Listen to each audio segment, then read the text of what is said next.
নমস্কাৰ মই ৰুবি স্বাগত জনাইছো মোৰ চেনেললৈ আশা কৰো আপোনালোক সকলো ভালে আছে আজিৰ ভিডিঅ'টোত মই আপোনালোকক বাৰিষাৰ সময়খিনিত ফুলগছবিলাক কেনেকৈ বচাই ৰাখিব পাৰি তাৰে কেইটামান টিপছ দিম বাৰিষা সময়ত ফুলগছবিলাক মৰাৰ মূল কাৰণটোই হৈছে প্ৰয়োজনতকৈ বেছি পানী পোৱাটো সেইবাবে প্ৰথমে আমাৰ কৰিবলগীয়া কামটো হৈছে অত্যধিক বৰষুণৰ পৰা ফুলগছবিলাকক পৰাপক্ষত অতৰাই ৰাখিবলৈ চেষ্টা কৰিব লাগে অৱশ্যে কিছুমান ফুলগছে পানী ভাল পায় যেনে ৰেইন লিলি হাইড্ৰেঞ্জিয়া আদি এই ধৰণৰ ফুলবিলাকক বৰষুণত ৰাখিলেও একো অসুবিধা নহয় কিন্তু কিছুমান ফুল আছে বাৰিষা সময়ত বেছি পানী পোৱাৰ বাবে খুব সোনকালে নষ্ট হৈ যায় সেইবিলাক হৈছে ইম্পেচেন্ট জাৰবেৰা এজেলিয়া আদি এই ফুলবিলাকক আমি সদায় বৰষুণ নপৰা শুকান ঠাইত ৰাখিব লাগে এদিন দুদিন বৰষুণ পৰিলে অৱশ্যে একো নহয় কিন্তু একেৰাহে এসপ্তাহ 10 দিন বৰষুণ পাই থাকিলে গুৰি পচি এই ফুলবিলাক খুব সোনকালে মৰি যোৱা দেখা যায় বাৰিষা সময়ত ফুলগছবোৰ বচাই ৰখাৰ দ্বিতীয়টো ষ্টেপ হৈছে ফাংগিসাইডৰ ব্যৱহাৰ কৰাটো মই ইয়াত চাফ ফাংগিসাইড ব্যৱহাৰ কৰিছো আপোনালোকে যিকোনো ফাংগিসাইড ব্যৱহাৰ কৰিব পাৰে মাত্ৰ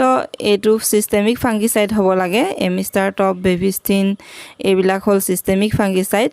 ইয়াৰ সৰু চামুচৰে আধা চামুচ বা এচামুচ 1 লিটাৰ পানীত গুলি 15 বা 20 দিনৰ মূৰে মূৰে ব্যৱহাৰ কৰিব লাগে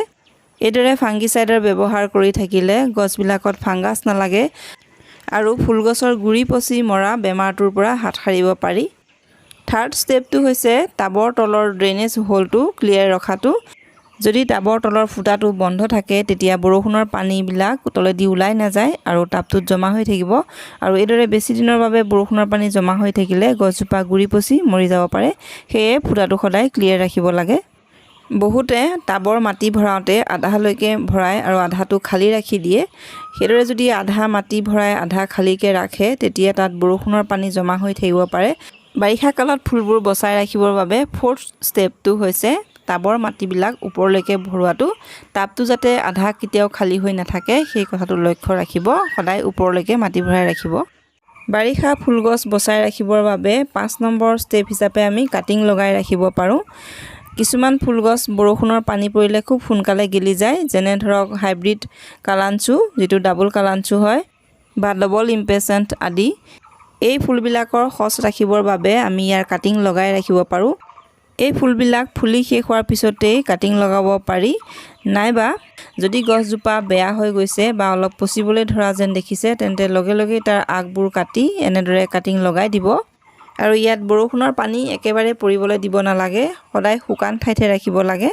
আৰু মাটিটো সদায় শুকান কৰি ৰাখিব কেতিয়াও পানী দি থাকিব নালাগে